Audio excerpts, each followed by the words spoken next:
Friends, मैं ममता चौबे। सावन आने वाला है तो आज मैं आप लोग के लिए कजरी गीत लेके आई हूँ। प्लीज़ सुने तो अच्छा लगे। लाइक सब्सक्राइब शेयर कमेंट जरूर कीजिएगा। तो हमके मेहंदी ले आदा मोती झील से जाके साइकिल से ना,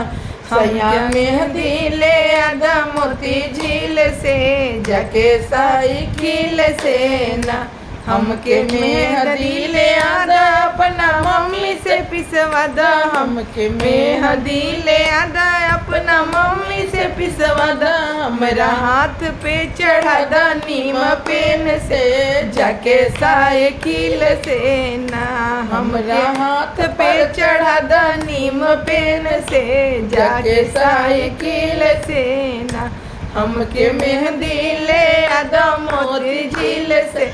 जाके साइकिल से ना, सैया मेहंदी ले आदा मोती झील से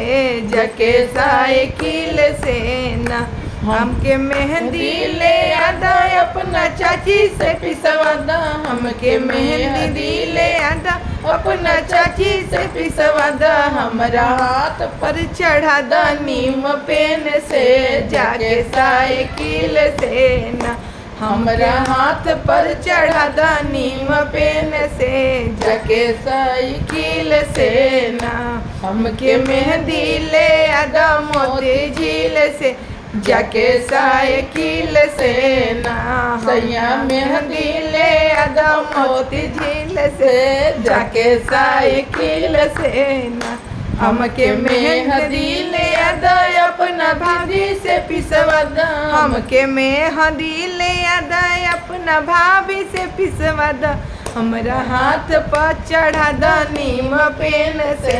जाके साइकिल से ना, हमके मेहंदी ले आदा मोती झील से जाके साइकिल से ना, हमके मेहंदी ले आदा अपना दीदी से पिसवा, हमके मेहंदी ले आदा अपना दीदी से पिसवा दा, हमरा हाथ पर चढ़ा दा नीम पेन से जाके साइकिल से ना,